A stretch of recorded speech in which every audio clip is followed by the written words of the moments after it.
ওই ভাই বোঝে যেই ভাই প্রবাস জিন্দেগি কাটায়। প্রবাসে না গেলে কষ্ট বোঝা যায় না। মা কাছে নাই, বাবা কাছে নাই, জ্বর হইলে দেখার কেউ নাই, অসুস্থ হইলে দেখার কেউ নাই, রান্না করার কেউ নাই, কান্না করারও কেউ নাই। তোরা যদি আরেকজন আইসা একটা ধমক দেয়, মারে, সারানের মতো কোনো মানুষ নাই। একা একা জীবন, কত কষ্টের জীবন রে প্রবাস জীবন।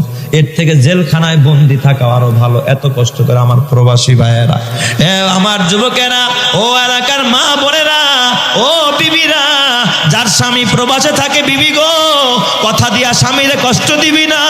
প্রবাসীদের কষ্ট সহ্য হয় না। এ আমার বাজার, ওই 10 জন প্রবাসীর ভিতরে এক প্রবাসী ভাই আমারে বুকে নিয়া হাউ মাউ করে কান্দে। আমি বলি, যুবক রে, তুই এত কান্দুস কা? তোর চোখে পানি কা? যুবক আমার ডাক দেয়া কয়, হুজুর, আমি তো কষ্ট সহ্য করতে পারি না।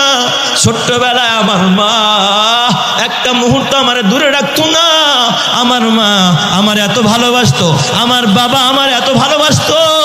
আমি বিদেশ আসার পর আমার মাকে এমন একটা দিন যায় না আমার মার আমি ক্রন্দন করতে দেখি না।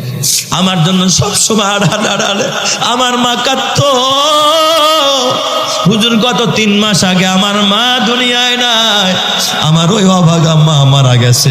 আমি মাত্র আসছি, আকামা পাই না, এখন আমি দেশেও যাইতে পারি না, মায়ের কবরটাও দেখতে পারি নাই। মারে মরার পর একটা নজর দেখবো তাও পারি না। হুজুর, এখন আমি আর রাতের বেলায় ঘুমাইতে পারি না, কারণ আমি আসলাম মার জিন্দা রাইখা, এখন বাসায় গিয়া দেখবো আমার মা কবরে শুয়ে আছে। আমি তো আমার মারে এখন কিছু খাওয়াইতে পারবো না।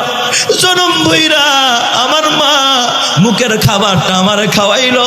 জনম ভইরা আমার মা আমারে আদর দিল, সোহাগ দিল, ভালোবাসা দিল।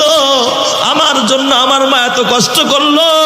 কিন্তু আমি প্রবাস জিন্দেগিতে এখন টাকা কামাই, হয়তো লক্ষ লক্ষ টাকা নিয়ে বাসায় যাব, কিন্তু মারে পাবো না।